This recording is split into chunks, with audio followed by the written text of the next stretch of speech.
നേരം ഞാനൊരു പുത്തൻ മനുഷ്യനായി. നീ എൻ്റെ ഉള്ളം തുറന്ന നേരം ഞാനൊരു സംഗീതരാഗമായി. പാവനാത്മാവേ നീ വന്ന നേരം ഞാനൊരു പുത്തൻ മനുഷ്യനായി. കർത്താവിൽ എനിക്ക് ഏറ്റവും പ്രിയപ്പെട്ടവരെ, 63 സങ്കീർത്തനം അതിൻ്റെ 3 മുതലുള്ള വചനങ്ങളെ നമുക്ക് വായിക്കാം. നിന്റെ ദയ ജീവനേക്കാൾ നല്ലതാകുന്നു, എൻ്റെ അധരങ്ങൾ നിന്നെ സ്തുതിക്കും. എൻ്റെ ജീവകാലമൊക്കെയും ഞാൻ അങ്ങനെ നിന്നെ വാഴ്ത്തും. നിന്റെ നാമത്തിൽ ഞാൻ എൻ്റെ കൈകളെ മലർത്തും. നിന്റെ ദയ ജീവനേക്കാൾ നല്ലതാകുന്നു. യഹൂദ മരുഭൂമിയിൽ ആയിരിക്കുന്ന സമയത്ത് ദാവീദ് രാജാവ് എഴുതിയ സങ്കീർത്തന ഭാഗമല്ലേ ഇത്.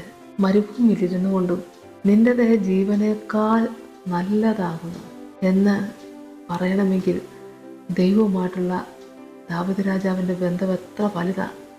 മറ്റെന്തിനേക്കാൾ വലുതായിട്ട് ദൈവത്തിൻ്റെ ദയയെ വാഴ്ത്തി പാടണമെങ്കിൽ ആ ദയ അനുഭവിച്ചുകൊണ്ട് തന്നെയാണ് ദാവീദ് രാജാവ് ഇവിടെ പറയുന്നത്.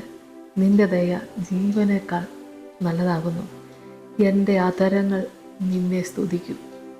ഹല്ലേലൂയ. ആരും പറയണ്ട ദൈവത്തെ സ്തുതിക്കാൻ, പ്രാർത്ഥിക്കാൻ, ഒന്നും പറയണ്ട. എൻ്റെ അധരങ്ങൾ നിന്നെ സ്തുതിക്കും, ഉറപ്പാ. ആമേൻ, സ്തോത്രം. അത്രമാത്രം ഈ ദൈവത്തിൻ്റെ സ്നേഹത്തെ അനുഭവിക്കുന്നു. എൻ്റെ അധരങ്ങൾ നിന്നെ സ്തുതിക്കും. ആമേൻ.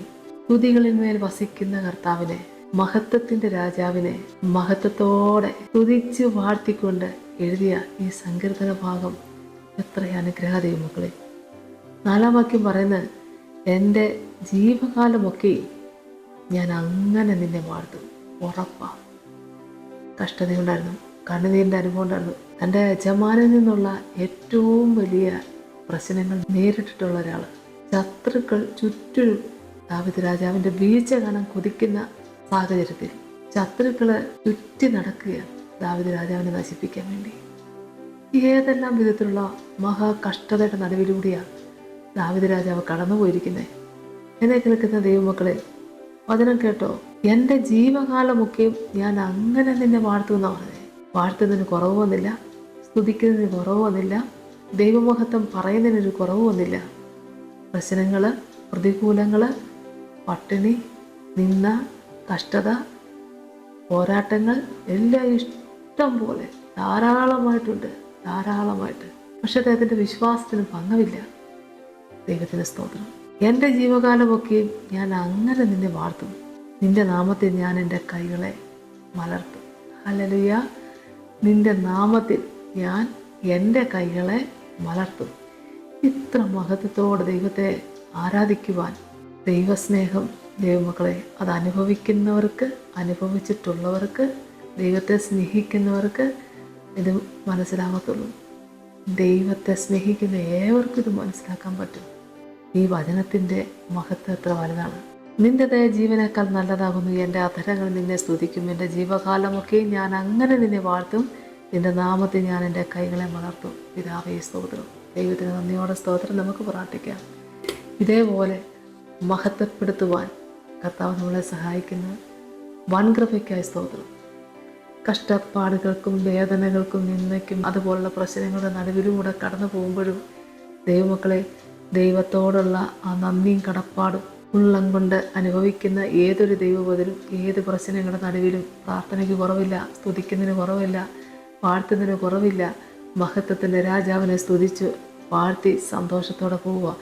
ദൈവമക്കളെ, കൂടെ നടക്കുന്ന ദൈവം കഷ്ടപ്പാടുകളുടെയും വേദനകളുടെയൊക്കെ നടുവിൽ കൂടെ മാറാത്തവനായി നിൽക്കുന്ന ഈ ദൈവത്തെ പാടിയും വാഴ്ത്തിയും അങ്ങ് പോകുന്നത് എത്രയോ അനുഗ്രഹം. സ്തോത്രം. ഹല്ലേലൂയ. ദൈവനാമത്തെ മഹത്വപ്പെടുത്താൻ വിശ്വസിക്കുന്ന എല്ലാ പ്രിയപ്പെട്ടവരും കർത്താവ് സഹായിക്കട്ടെ. നമുക്ക് പ്രാർത്ഥിക്കാം.